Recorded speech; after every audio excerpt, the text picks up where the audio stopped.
Hello friends, welcome to Vanmathi creations. எல்லோரும் எப்படி இருக்கீங்க? நலமாக இருக்கீங்களா? இன்றைக்கி எங்கள் வீட்டில் காலிஃப்ளவர் மிளகு வறுவல் செஞ்சுருக்கேன். இந்த காலிஃப்ளவர் மிளகு வறுவல் சப்பாத்தி, சாதம் எல்லாத்துக்குமே ஒரு பெஸ்ட்டு சைட் டிஷ்ஷாக இருக்கும். ரொம்ப சிம்பிளாகவும் இருக்கும், டேஸ்ட்டாகவும் இருக்கும். இந்த காலிஃப்ளவர் மிளகு வறுவலை நான் எப்படி செஞ்சுருக்கேன் அப்படிங்கிறத வீடியோவில் போய் பார்க்கலாம் வாங்க. அதுக்கு முன்னாடி ஃபஸ்ட் டைம் என்னுடைய சேனலை பார்க்குறீங்கன்னா சப்ஸ்கிரைப் பண்ணிவிட்டு இந்த வீடியோவை தொடர்ந்து பாருங்கள். வீடியோ பார்க்கும்போது லைக் போட மறந்துடாதீங்க. எல்லோரும் ஒரு லைக் போட்டுட்டு இந்த வீடியோவை தொடர்ந்து பாருங்கள். இப்போது இந்த மிளகு வறுவலுக்கு நான் ஒரு மீடியம் சைஸ் காலிஃப்ளவர் எடுத்திருக்கேன். 2 வெங்காயம் காமிச்சிருக்கேன், ஆனால் ஒரு வெங்காயம் தான் போட்டேன்.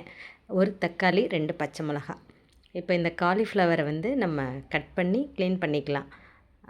ரொம்ப பெரிய சைஸாக கட் பண்ணாமல் கொஞ்சம் மீடியம் சைஸில் நான் காலிஃப்ளவரை கட் பண்ணியிருக்கேன். நீங்கள் சப்பாத்திக்கு செய்கிற மாதிரி இருந்ததுன்னா இன்னுமே கொஞ்சம் சின்ன சின்னதாக கட் பண்ணிக்கோங்க. நான் லஞ்சுக்கு சைட் டிஷ்ஷாக செஞ்சதுனால காலிஃப்ளவரை கொஞ்சம் பெரிய சைஸில் கட் பண்ணிக்கிட்டேன். இதே மாதிரி எல்லாம் க்ளீன் பண்ணிவிட்டு உங்களுக்கு வேணுங்கிற சைஸில் இந்த காலிஃப்ளவரை கட் பண்ணிக்கலாம். இப்போ காலிஃப்ளவர், வெங்காயம், தக்காளி, பச்சை மிளகா எல்லாத்தையும் நான் எப்படி கட் பண்ணுறேன் அப்படிங்கிறத பாருங்கள்.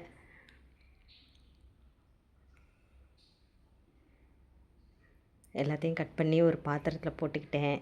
அப்புறம் வெங்காயம், தக்காளி, பச்சை மிளகா இது எல்லாத்தையுமே நல்லா மெலிசாக கட் பண்ணி எடுத்துக்கிட்டேன். இதுக்கு இன்னும் சில பொருட்கள்லாம் தேவை. அதெல்லாம் என்னென்ன அப்படிங்கிறத சமைக்கும்போது நான் சொல்கிறேன்.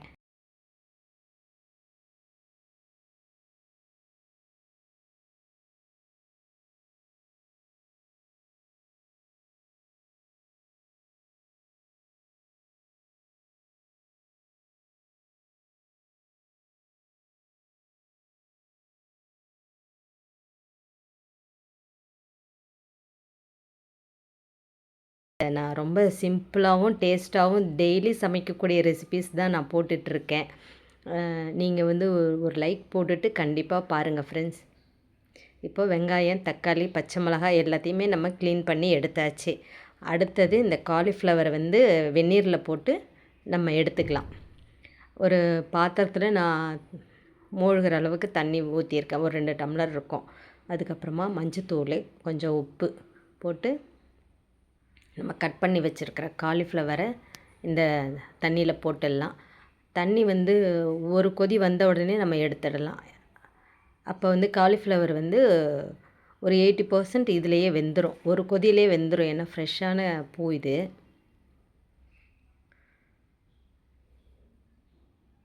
இந்த மாதிரி ஒரு கொதி வந்தால் போதும். நான் வடிகட்டி எடுத்துக்கிட்டேன்.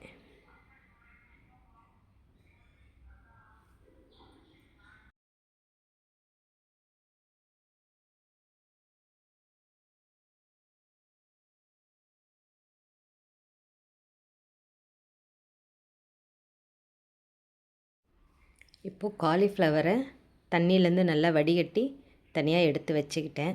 இப்போ அடுப்பில் ஒரு கடாய் வச்சு ஆன் பண்ணியாச்சு. ஒரு 2 டேபிள் ஸ்பூன் அளவுக்கு எண்ணெய் காஞ்ச உடனே 1 டீஸ்பூன் கடுகு, 1 டீஸ்பூன் சோம்பு, இது ரெண்டும் நல்லா பொரிஞ்ச பிறகு நம்ம கட் பண்ணி வச்சுருக்கிற வெங்காயத்தை சேர்த்துக்கலாம்.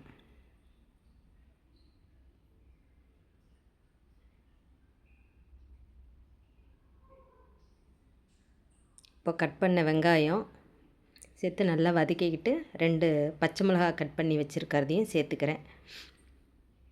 ஒரு 2 நிமிஷம் நல்லா வதக்கி விட்டுப்போம்.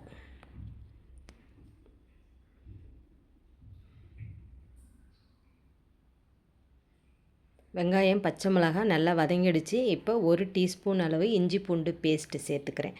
இஞ்சி பூண்டு பேஸ்ட்டு நல்லா பச்சை வாசனை போகிற அளவு நம்ம நல்லா வதக்கிக்கணும்.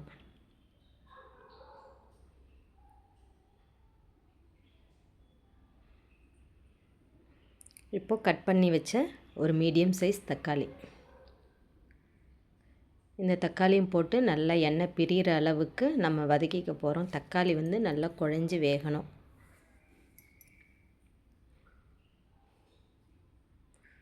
இப்போ இந்த வெங்காயம் தக்காளிக்கு மட்டும் கொஞ்சமாக நான் உப்பு போடுறேன். ஏன்னா நம்ம காலிஃப்ளவர்லேயே உப்பு போட்டு வேக வச்சுருக்கோம். அதனால் இந்த இடத்துல கம்மியாக போடணும்.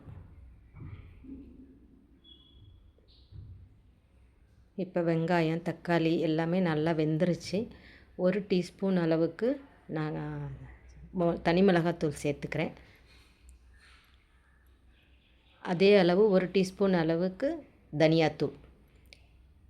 1 டீஸ்பூன் மிளகாத்தூள், 1 டீஸ்பூன் தனியாத்தூள். இது 2 மசாலா பவுடர் தான் இதுக்கு போட்டிருக்கிறது.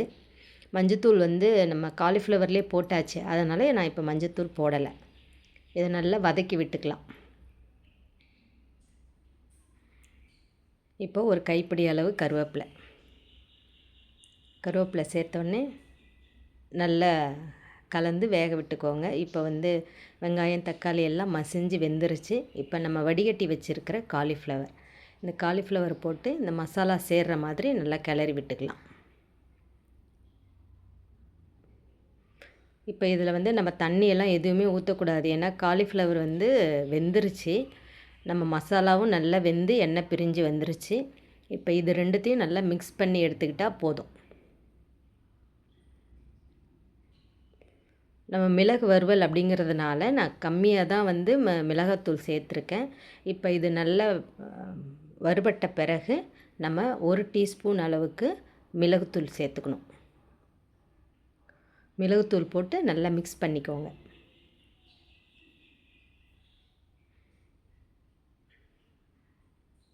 இந்த காலிஃப்ளவர் மிளகு வறுவல் ரொம்ப ரொம்ப சூப்பராக இருக்கும். நீங்கள் சப்பாத்திக்கு கூட வச்சு சாப்பிடலாம். அதே மாதிரி சாம்பார், ரசம் எல்லா வகையான வெரைட்டி ரைஸுக்குமே இந்த காலிஃப்ளவர் மிளகு வறுவல் ரொம்ப சூப்பராக இருக்கும். இப்போது நம்மளுடைய காலிஃப்ளவர் மிளகு வறுவல் ரெடி ஆகிடுச்சு.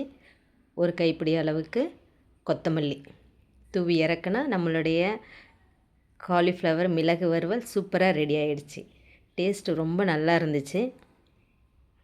கண்டிப்பாக நீங்களும் இதே மாதிரி ஒரு தடவை செஞ்சு பாருங்கள்.